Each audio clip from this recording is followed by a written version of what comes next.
Hey, everybody. My next guest is a stand up comedian and architectural designer. He has been making a name for himself being featured in Newsday, and he produces his own show, Charlie's Comedy Angels, that can be found in New York City. Here he is to tell us all about it, the one and only Charles Happel. Charles, how you doing, man? I'm doing really good today. Now that I'm on your show, even better.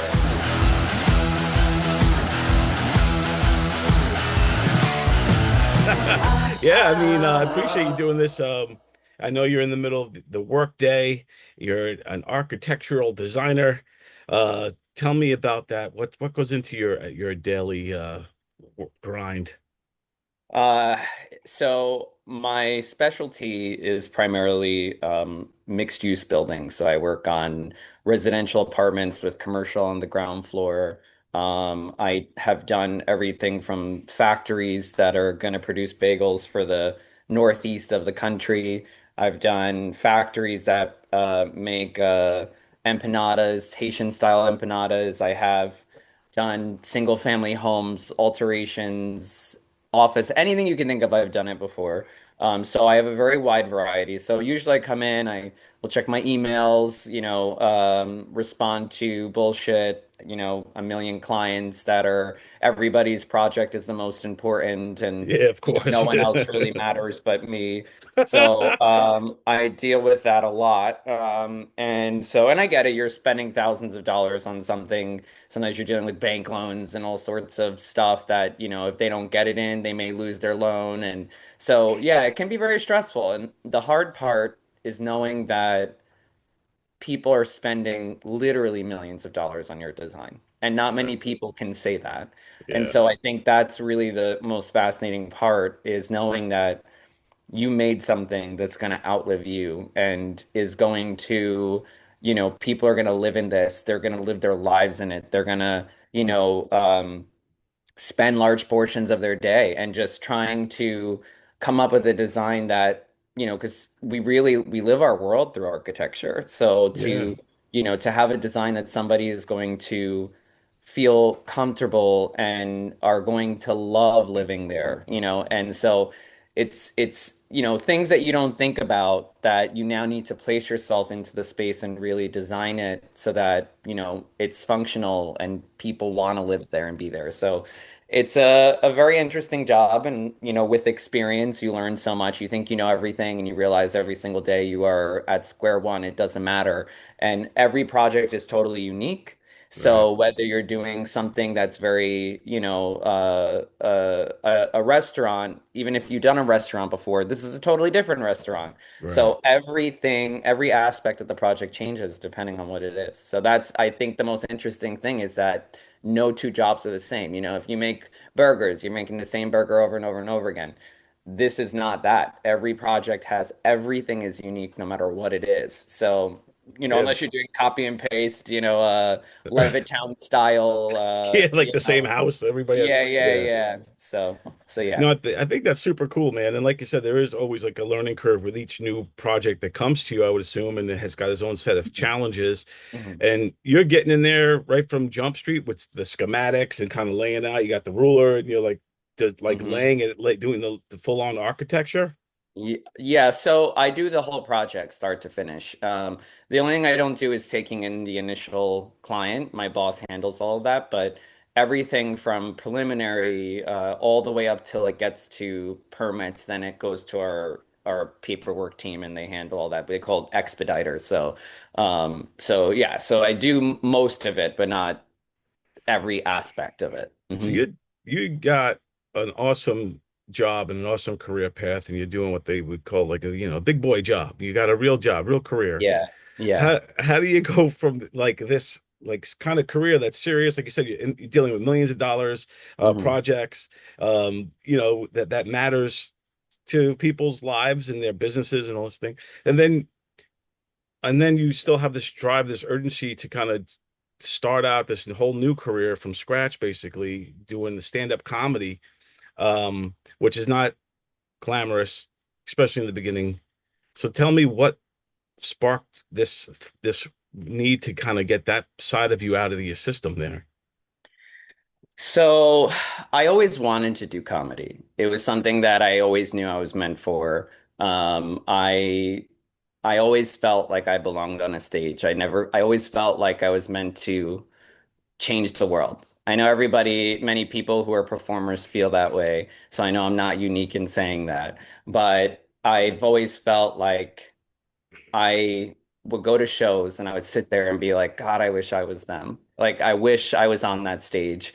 And, we all have a dream, and then life kind of gets in the way, and you go out with your friends, or you go out to a party, or you find a hobby at home, or you play video games. And I had an epiphany that all of this was a distraction from really living your truth and the things that you really want to do. And I had it March 2 years ago, and then we'll get a little deeper. But last year, around January, I developed a neurological disorder that affects my vision.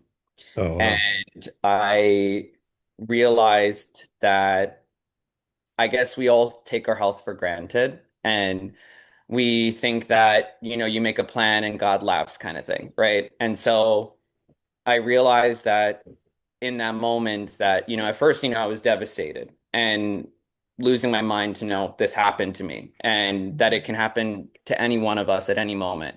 And I would have wasted my whole life not living my truth, not living my dreams if I continued down this path. And so I was like, I can sit here and be sad over this the whole time, or I can make it into something. And luckily, this disorder is called visual snow syndrome. It is not going to kill me. It is not degenerative, but it was a wake-up call that you really need to, if there's something you want to do, don't wait till it's too late. Do it now. And Yeah. so I decided, I gave up drinking. I gave up my social life for the most part. I still see my friends, but not as much as I'd like to. But, with so many shows now, it's overwhelming and working a full-time job and Right. managing a relationship and managing family. And it's just a lot. And so, but I decided to give it a shot. I did my first show, for 300 people. I did 12 and a half minutes. And Nice. it was Wow. my first time ever on a stage. And towards the end of one of the bits, I had a moment where I wasn't even done yet, and the audience erupted. And it was because I was in the middle of talking about how Rose from Titanic is a fucking bitch. And am I allowed to curse on this, by Yeah, the yeah, way? yeah. And I Okay, agree with okay. you about Rose from Yeah. Titanic. And She I did them. talk She I did them wrong, man. yeah, she threw. Well, my thought was she threw the diamond in the ocean and she could have gave it to her granddaughter who's been taking care of her and set her for Yeah. life. And then I was like, at the end of my bit, I was like, she goes back inside and fucking dies. And so like leaving behind her body to take care of, right? And so I wasn't, I said this and the whole audience erupted. And I did not expect that. You write your bits, it's your first time going up. They're funny, but you don't know how funny. And then when the whole audience, like I was trying to go into the next bit because you have 7 minutes and you can't go over, but they let me keep going because it just kept going really well. And I stood there while it was cheering, screaming, whistling, and I was like, this might be a thing. This might not be just a fun thing. This may be something. She could have set her granddaughter for life. For fucking life. And what does she do? Throws that shit overboard, goes back inside, and fucking dies. That selfish bitch.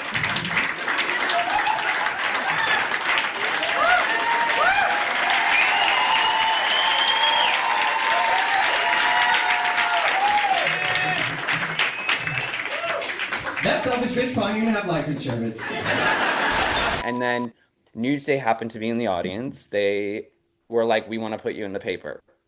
Made a spread. I didn't know how in depth they were going to go. They did an interview with me, and it was straight up like big ass, like all me.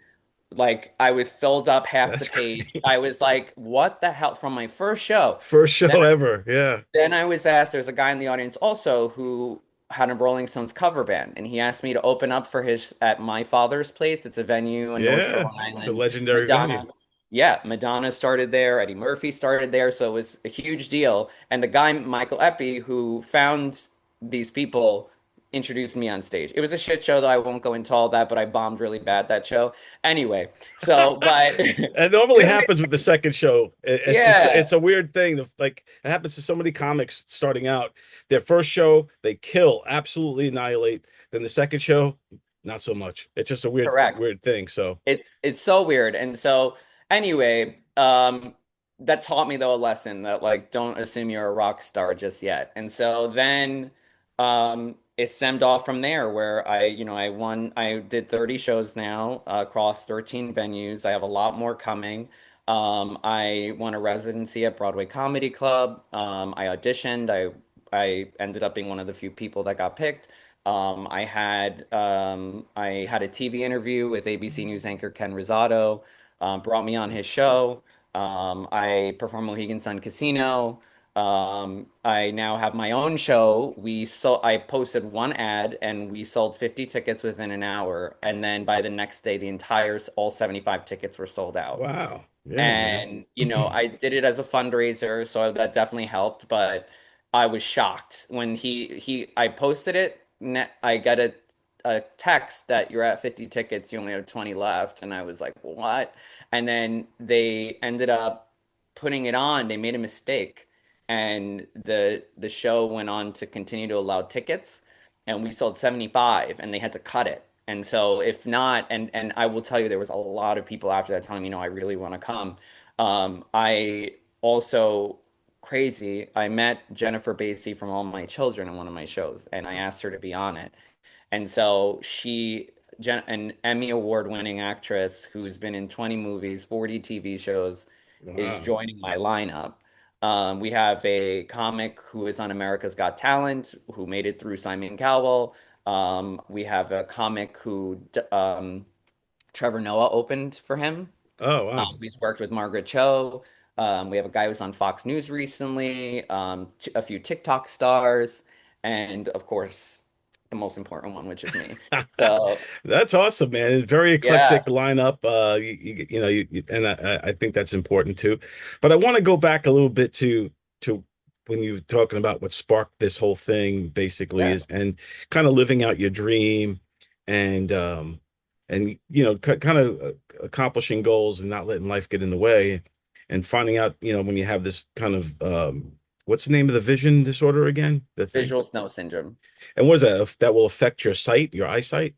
Yeah, so it started off where I would get migraine, or I don't know if you're familiar with what that is. Not many people know it, but if you get it, you know it. Right. So they think 40% of the whole world gets migraine, and 20% of those people, the migraine starts with a visual disturbance. So my vision would go blank for like almost an hour. I would see Holy what looked shit. like sparkling colors. It would cover a portion of my vision. I could see around it. And I was like, what the fuck is going on? I thought I had a brain tumor. I thought I was dying. And then I Wow. found out it's just an electrical problem in the brain. They did a million tests. The crazy thing is everything shows up normal, blood work's all normal, everything is normal, but there's an electrical problem. And I have a family history of mental health issues, so I'm not surprised that I have some sort of electrical issue. And so then it started off that way, and then they started to vamp up. I would get them every few months, then it'd be once a month, then it became every few days, and then Oh, wow. it got to a point where I thought it was migraine, and it turned out that it was a symptom of this bigger disorder that was coming. And then I see kind of what looks like a TV static in my vision 24/7. Really? So even Yes, right now, you're seeing through static. mildly. But there's other symptoms which are a little overwhelming. I don't want to even go into them because you're going to be like, holy fuck. But it was really bad. And I was at the lowest point in my life, I would say, since my mother passed away. And I God think, bless. for the past 10 years, thank you. I think for the past 10 years since that, I never was happy again. And then, Mm, I was like, I sat there when this happened and, I would keep my eyes closed all morning praying that I would open them and this would be gone. And It will never go away. There's no treatments for it. They're working on it though. It's a newly discovered disorder, even though they think 2 to 3% of the world has it, but they were born with it, so they don't even Right. know. And there's actually some friends I talk to, I tell them like, "Oh, I see that." And I was like, "You might have the condition. They just don't know it." And Right. so, but if it happens later in life, it's fucking terrifying. And so, I was like, but then I said to myself, you've been through so much worse.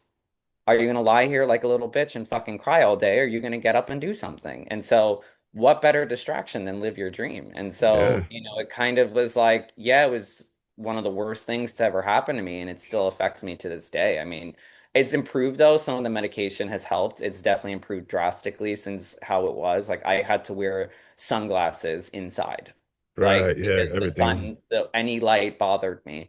If you ever had a bad migraine where the light's bothering you, like that every day, all day long, no matter what Wow. it was. And especially as an architect, like you stare at a screen all day. And so what the hell the fuck do you do? And so it got to a point though where, I did what I had to do and, I joined a support group that really helped of other people who have the condition. I met actually a supermodel who has the condition and I was Wow. like, well, she's pretty, so therefore I want visuals knows now. Okay. I want to be just like her. So now I'm okay with it. No, but pretty people have it. That means I'm pretty. So Yeah. There you go. yeah. So, but you can sit there and let your problems bother you, or you can take action and do something about it. And so that's what I Yeah. did. And who the fuck knew I would go from crying in my bed that this happened to selling out my own show and in literally a few months later. So it's like, Dude, I think it's so inspiring. I think that, you take a condition that, is devastating and that would, like you said, puts most people in a depressive state and they don't want to leave the house or, they don't want to open their eyes. And instead you like you said, fuck this, man. I'm going to go out there and I'm going to live my best life regardless of this thing. And all that's happened was good after that, I think. And you just yeah, keep rolling. And I think positively positivity breeds positivity, and you're going out there and doing something positive and making people laugh and also living out your goals. yes. Um, and you got I feel like you just doing a lot of good things right now and selling out the show in minutes, the Newsday thing. It feels like momentum is definitely on your side right now. It was like it was meant to happen. Like it just feels like it was like somebody was like, all right, enough is enough, and let me give you something to force you into this. And it's I think in some weird way too. I think dealing with all these different things, dealing with loss and things like that, it kind of trains you to learn to be happy no matter what. And I think it makes sense that I would go into comedy because my job is to teach you to be happy in a really tough time sometimes for people. And like, there's times I performed that people come up to me and be like, I really needed this. Like, I needed to laugh, and I've been so sad over something. And it made me realize, like, maybe this is why I went through this too, because I can teach people like when I do my performing, I don't want to bring up anything that makes people sad. So I don't bring up, I want you to escape the world and just live and have fun in a minute. And I've picked things that are relatable. I don't touch on politics. I don't touch on dark topics that make people upset. I won't touch on things like when I see people make fucking Holocaust jokes or cancer jokes, I'm like, you're gonna lose half the room. Like, just shut Yeah. the fuck up. And or if you do like overly sexual joke, I mean, they can be fun somehow, but like if you're sitting there, I watch this guy talking about what he wanted to do to shave this girl's vagina, and I was like, this is like, yeah, it's funny and I'm Right. laughing, and I know as comedians we have a tough skin. There's not much you can say to offend me, but I know how to read the room, and Right. so like I think it's funny maybe, but like you're gonna lose half the people in here when you say shit like that. You also sound like a fucking sex offender, and or You so see just that, like, yeah, mhm. you see that a lot with especially newer comics on the open mic scenes and stuff like that. That they seem to want to go real dark and real edgy, and there's a lot of dick humor, that kind of stuff, and off color and these for shock value. And I just think I'm kind of on your side on that. I think it's the wrong path to take. I don't think they're seasoned enough yet to really make those things funny. Mhm. And they come Mhm. across, with that coming across like creepy or like a sex offender. Yeah. Yeah. Like, why would you do that? And so for me, I avoid all that. I also, though, if I know my audience, I may make some jokes, if I'm doing like, say, an LGBT show, I know I can gay it up. If I'm not, I know to gay it down. And so and that's been a weird thing for me. Obviously I talk like I have been doing comedy for years, and I think in some way I have, it's just privately for my friends and Well, for you you. get it. I feel like you understand comedy, and I, Yeah, and I think that comes through in your stage presence. I think you're a natural up there, and you're very thank comfortable you. up there. Yeah, and I That means a lot. yeah, like I was watching some of your stuff online, and you never would know. Even though I think it was your first show, maybe Governor's.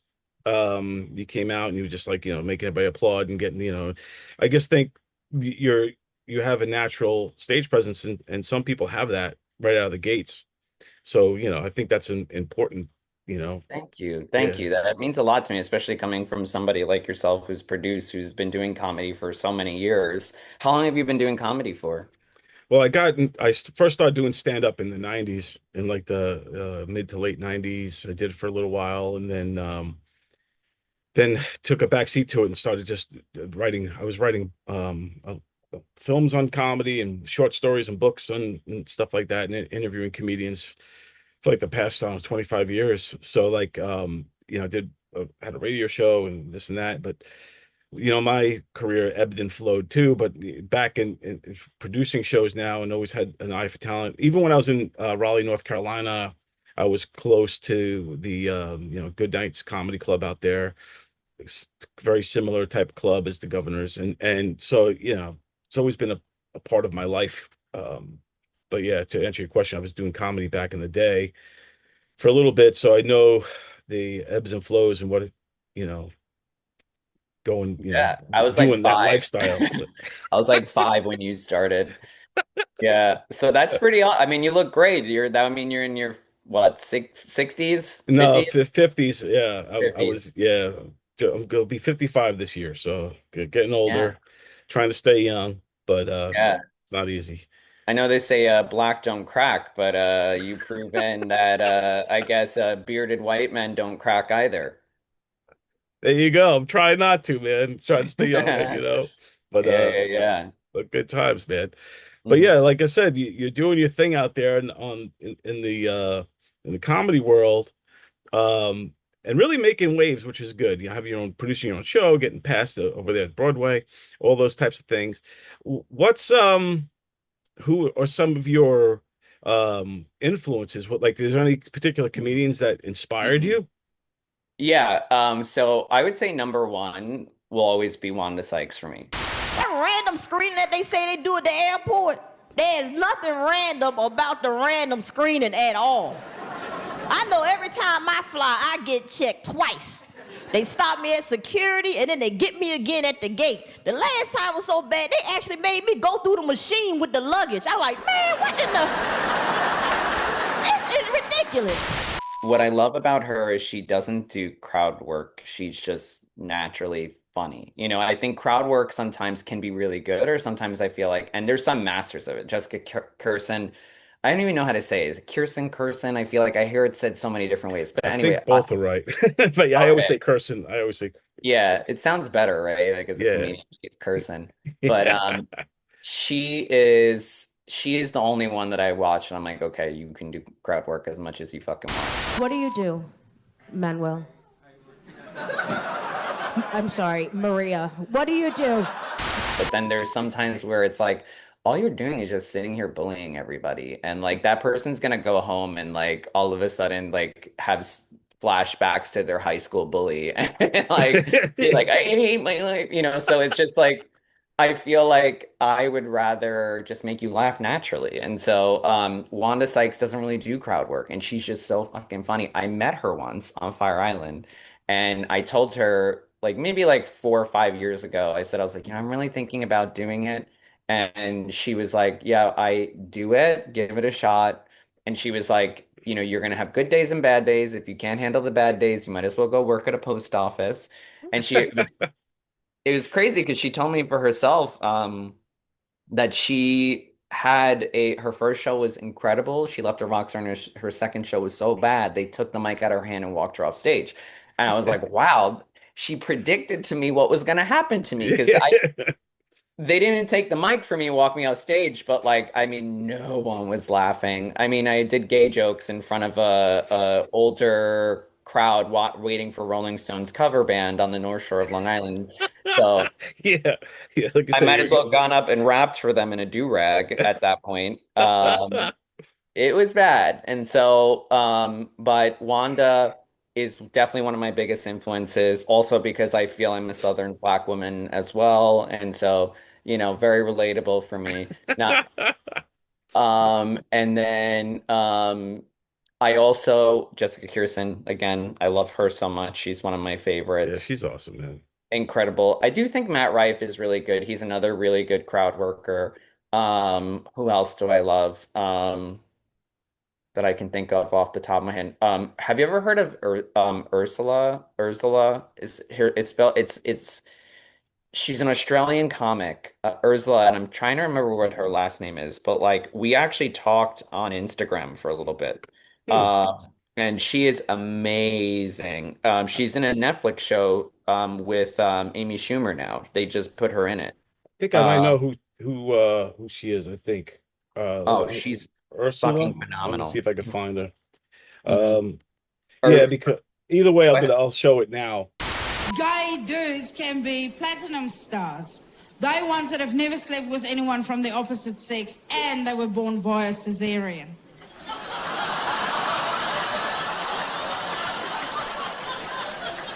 So even on the day they came out, they had a look and went, fuck no! We talked on Instagram once. Actually, speaking of Jessica Kirson, I went on Instagram one day and I saw you have a message from Jessica Kirson. And I was like, what? Because she's like one of my favorites. And Yeah. I made a post about how I really hate when comics either knock on each other or if other people, because like people don't realize how hard it is what we do, like even if you don't like what they're doing, even if their comedy isn't that great, they had the fucking balls to go up there, show some respect. And it's so hard to write your own show, memorize it, don't forget your line. If you forget, everyone's gonna fucking know, and it's very hard to bring back from that. Yeah. You pray they laugh, and I made this whole post about it in my story, and I saw that Jessica Kirson sent me a message, and it was related to this story. And I look, and I never talked to her before. I don't know how this happened, and it said that she heart-eyed emojied it, and I was like, I mean, I wrote back, and I was like, hey, make me famous as well. But she never even saw my message. But just to know that like I'm reaching that viewer somehow like was mind fucking to me. So Yeah. yeah, yeah, yeah. But these are some of my biggest inspirations in comedy. Nice, man. Hmm. And and I like how you were talking about reading the room and knowing when to kind of have a gauge when to gay it up, gay it down. Hmm. And I think that you touch on in your comment some of the stuff I saw that's universal that straight and gays could all understand what's like dating and things like that we all go through. Doesn't matter what your preference is. How important is that to you when constructing your stuff is to kind of keep it, Hmm. I don't know, gayed up or gayed down, as to use your lingo there. Yeah, I think so. If you remember, I said I kind of like to make my jokes relatable. That's my main goal. Like, Yeah. hair shampoo and how straight men use That's a VO5. great bit, by Everyone, the way. That's a great bit, by the way. You know how you're in a straight man's shower when they got that $1 bottle of VO5 shampoo? You know what I'm talking about? And it's half filled with water because they're trying to squeeze every penny out of that shit. You know what I'm talking about? Yeah, that's hilarious. everyone has dealt with that shit. Everyone has they've been like, am I supposed to fucking use this? And like, I can't go to the store right now because I smell. So it's like, it just, but to answer your question, it's funny because my brother once said to me, he was like, you're good enough to go mainstream. And so I believe in that full-heartedly. And he said, but you have to realize that to go mainstream, you can't just cater to one audience. And he was like, you need to open your horizon to making jokes that are not all about gay shit. And the thing is that he came to my shows where obviously the audience coming to see me are primarily LGBT. And I gay it up for those shows because I know people are going to find it funny. But Right. if Yeah. I'm in, and I learned not to perform that at a Rolling Stones cover band. Like, so, Right. but it's like, it's funny because it's weird with comedy because for now, when you start out, you're trying to convince people to like you. And then it's hard because you go into a room and one room, two people will like you, and you go into another room and the whole fucking room is dying. You leave a rock star, you get crowd surfed out of there. And so, you know, um, I kind of try my best to just make everything as relatable as possible. Or if it is gay, make it in a way that straight people will understand and laugh about or think it's funny.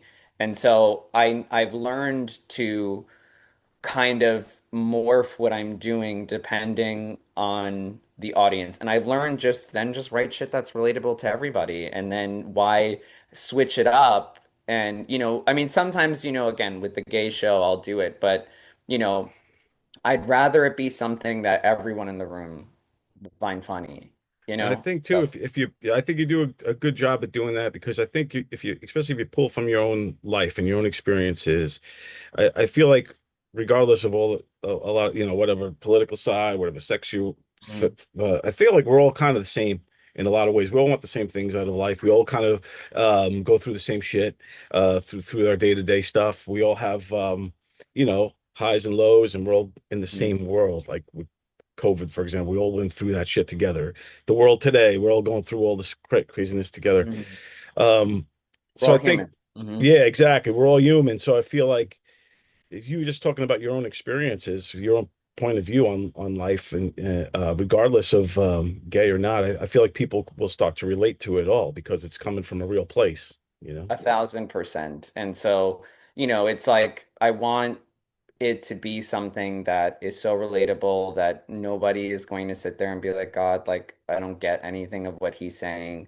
And so I think that's so important is, to make your comedy where everyone's gonna laugh. And then you can meet what I was gonna say, because I was trying to remember, I was like, Charles, you were meant to say something, and I kind of bullshitted my way around this conversation to like act like I knew what I was saying, but I was like, nope, you forgot everything you were just gonna say. But I've been in talks with a guy who won also several Emmy Awards, Anthony Wilkinson, and he connected me now to a talent agent who actually represented Jerry Seinfeld. I haven't reached out to her yet because I don't want to I don't want to swallow before I chew or whatever it is. I don't want to Right, chew right. too much, You want to okay? put the horse in Yeah. front of the cart. Yeah, yeah. I mean, you should always swallow, otherwise, like, what do you might as well have not even started to begin with.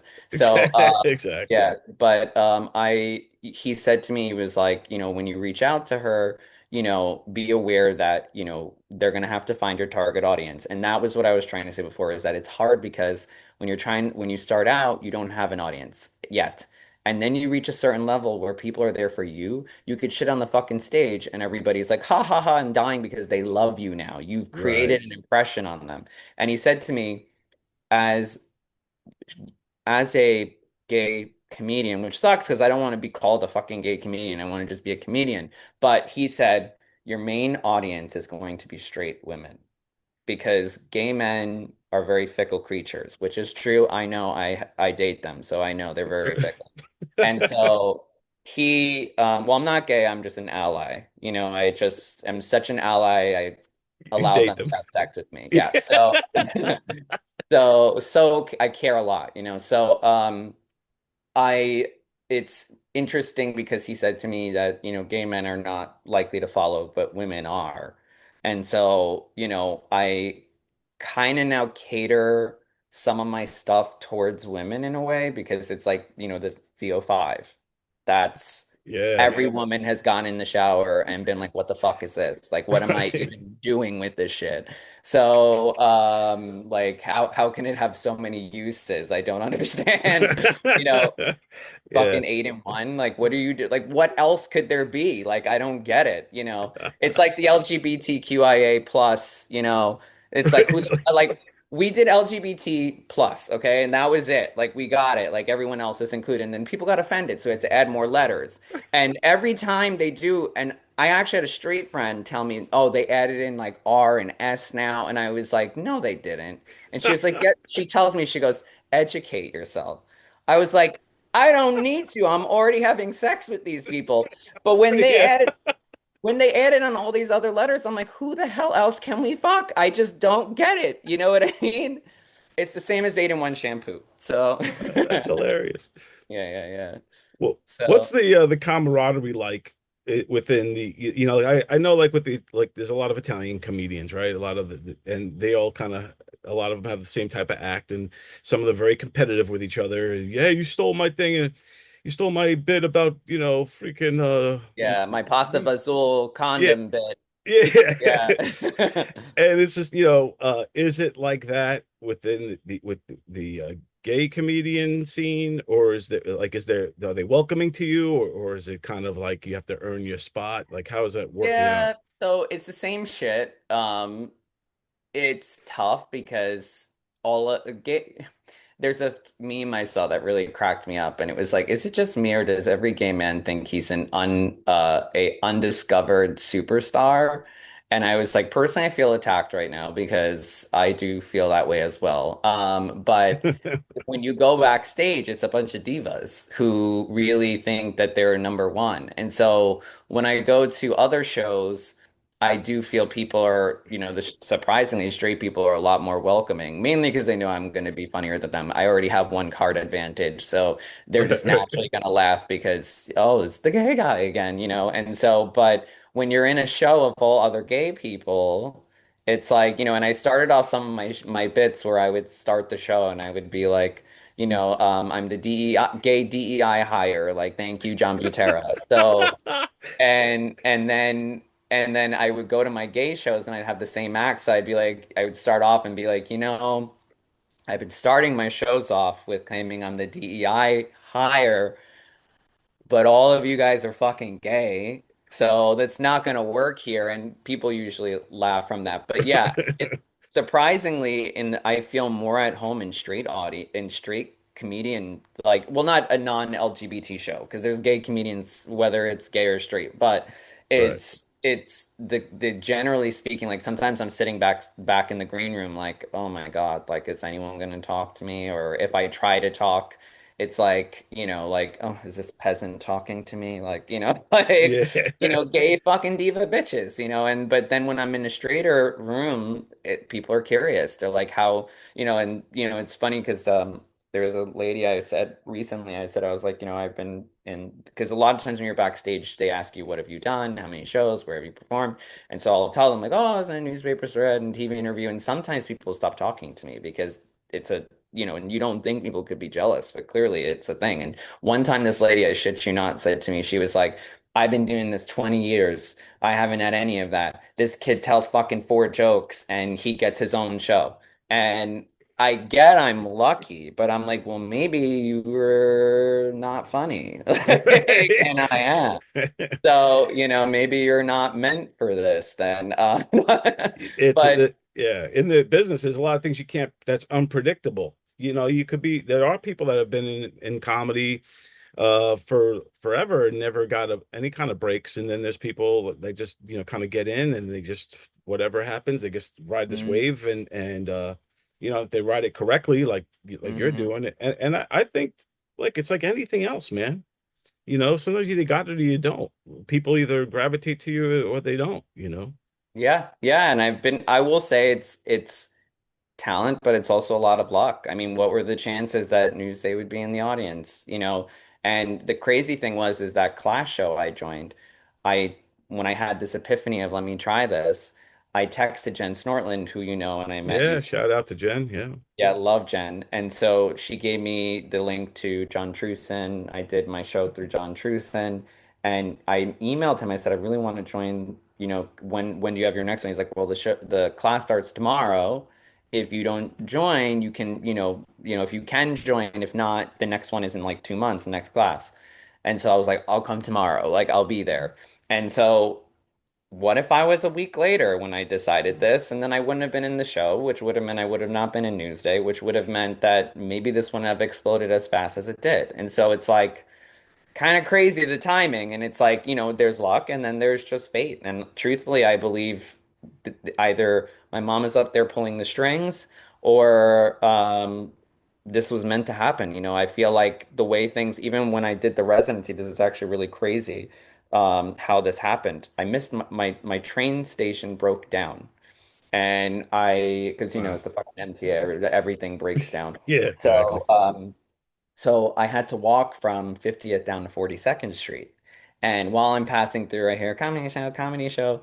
So, and by the third guy stop, I was like, by any chance, are you guys looking for comics? And he was like, yeah, we always are. Maybe you can go on our website, reach out to this guy, Rich Brooks. You maybe know him. He said, can you, reach out to him? You can see on our website, there's an email, blah, blah, blah. So I was like, okay. And I didn't have the time. The next morning, I wake up and I get a text from the host of my previous show, and he's like, "You did such a good job. Like, I want to connect you to this guy, Rich, at Broadway Comedy Club." And I'm like, "Okay, so a random person in Times Square, and then this person tell me to talk to this guy, Rich. Okay, Right. Yeah. so then he's like, I can't find Rich's info. I'm going to send you this guy, Drew. He can help you out as well. And so I reached Drew, and Drew says, hey, I want to book you, but I'm a little busy. I'm going to connect you to this guy, Rich. And I'm like three people within 24 hours tell me to talk to Rich. Wow. That's And like the universe calling. Yeah. yeah, so and I get on the phone with him. He asked me to audition for residency. I win the residency, and now they give me my own show. So it's like, who knew my train station breaking down would lead to my own show? Then on top of that, I also had it happen a second time where my cousin reached out to me telling me to talk to John Butera. Then my after that, my Jen Snortland reached out to me telling me to talk to John Butera on the same day. I'm scrolling through Instagram. This is proof they're fucking reading everything we say. And I see people you may know, John Butera. So I follow him. Man. I follow him all within, again, 24 hours. This happens. I follow him. I didn't have the time and then to reach out because I'm dealing with working and all like the fucking shit we talked about. And sure enough, he messages me and is like, "Oh, I just realized who you were. I'd heard about you a few times. Why don't we get on a call?" So we get on the call, and he's led to now 10, 15 different shows I've done in Long Island. And then Wow. on top of that, he had me perform Mohegan Sun Casino, so which is the second largest casino in the nation. Yeah, that's huge. So he now just booked me for four more shows as well. So it's like, it's I'm telling you, like this is meant to happen. Like I will not stop till I sell at Madison Square Garden. And I just know it. And I know like so many people in entertainment say that, but like when I think about it, I get this feeling in my heart, in my soul. I can't explain it that like I know this is going to take off. I told you that moment that everybody was like cheering and laughing before I could even finish my act. I had Yeah. a people stood up in the back row like a fucking standing ovation. I wasn't even done. And I was like, I knew in that moment, this is something. This is not going to be a hobby. I will make it one day. And I really believe that. One day, when I make it, this interview will be seen by hundreds of thousands of people where they hear me say, I will be fucking famous. And I think that's the attitude you need. And some people will roll their eyes and look away and be like, oh, you're just like a fucking stuck-up bitch. You know what though? This stuck-up bitch is gonna fucking make it. And so I think you have to have that attitude. I meet so many comics who are so humble and they're like, oh, but it was just luck and and I don't want to be and no, fucking advertise yourself. And that's what I've been doing. And that's why I think it's been so successful for me is because I went out and I was like before like I even did my first show, I was talking to people like I was a rock star. And I Yeah. think that like by having that attitude, obviously you have to back it up with talent as well, but I think by having that attitude of fake it till you make it has been really fucking working for me. And even the producer said to me, he was like, what did you do? Like, how did you make this happen? And you sold out the whole show in like less than a day. And he That's was huge, like, man. how did that even happen? And he was like, can you just tell me what your secret is? And I think it's confidence. It's confidence. Confidence is key. And if you're funny, people will come back. And that's really what's happened. Like, it started off where a few people started to come back, then it became more, then it became more, and then they started telling their friends. And it's like, it just exploded. I mean, it's crazy because, like, I posted my first bit. I wasn't posting for a while because I kind of wanted to really research to understand how social media works before I start doing it.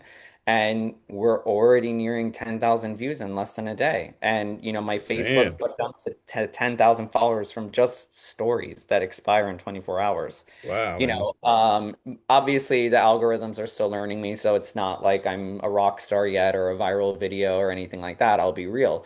But to think, it was shared 47 times and maybe even more now in less than a day. And, I also have very supportive friends, but, people were messaging them, telling them, oh, I saw him perform before. Like people like actually are recognizing me who I don't know.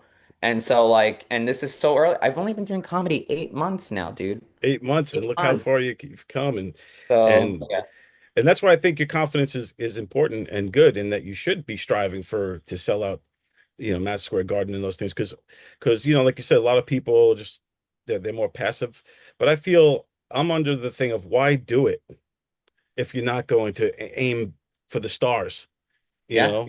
Why bother? What do if you don't have huge giant goals? I mean, I think it's important to think big and to have that confidence to back it up, and I think that the more successes you get, the more that confidence is going to grow, and through that confidence the energy goes into it's all circular, it all comes around, right? So you know from the Newsday thing, the Broadway thing, like you said, all the kismet and things that have happened of people like leading you to John Patera, leading you to the Broadway, all hmm these things. I feel like you're embracing kind of the karma.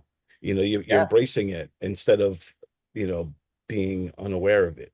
you know Yeah, yeah, and it's working so far. I mean, the wave can crash at any moment, but I feel like I'm gonna ride that shit till I want that wave to go away from the shore. I want it to go to the ocean so that this way I make sure that I'm all the way on the way, and I'm gonna keep riding that wave until this means something, and I really believe it will. I am convinced this will be my year. I think I will go on tour this year. I really believe that. So, well, more power to you, man. I'm a fan. I think what you're doing is great. thank you. And especially now after hearing your story, I definitely want to see you succeed more and more. I Thank feel you. people should go out and check you out. Wherever you're performing, hopefully you could come to some governor shows and we, Yeah, see you on stage out here on the love island. that. Yeah, man. So tell us real quick what's next for you. Where can people find you? And all that fun stuff. So, I have a website, charleshappel.com. It's all there. Every show coming up. Right now, I have a few more shows that just got booked, so I haven't entered them to my website. Right now, the only thing showing is my show in Manhattan. Again, that's sold out, so there's no opportunity to come to that. But I do have shows coming up at Red Zone, which is a wing joint that used to be a strip club, and I believe that's how you know you've made it when you're performing for a bunch of stripper booty cheeks covered chicken wings. So come to that show because I will be covered in stripper booties. Then I also am performing at this new venue. I think it's called like Tranquil, and I forget what it's called in there. I'm also performing Broadway Comedy Club again in March. So, and that's just for now. I mean, I'm sure that more shows are going to come up over the next, few weeks. So, we'll see. So, March is my next. I also need a little bit of a break after this because it's exhausting to produce a show. Oh I don't know yeah. how the hell you do it with all these different people. It gets tough. Yeah, a lot of the scheduled issues, personalities. Oh, there's a Mhm. lot. There's a lot that goes into it, and Yeah. but yeah, it's part of the process. But it's good to learn it Mhm. this way too. You know all sides of the coin that you know Yeah. of Yeah. this industry that you're getting involved in. So good Correct. stuff, So man. To sum that up, charleshappel.com. You can see my any upcoming shows. You can see a little more info about me. There's also Charles_Happel on Instagram. Charles Happel on TikTok. I just started a TikTok, so we're going with that. Nice. So any of these platforms, you can find me and any of my shows and see how funny and awesome I am. And if you don't come to my show, you're wasting your time. And one day I'll be worth so much money to see that you'll be paying 300. So you might as well pay 25 now while you still can. There you go. That's yes, indeed. Everybody go check him out while you still can, because this guy's going to be huge. I'm telling you, everybody. Thank you. Charles, thanks so much, man. Everybody check him out. Charles Happel, everybody. Thank you. Bye, guys. Take care.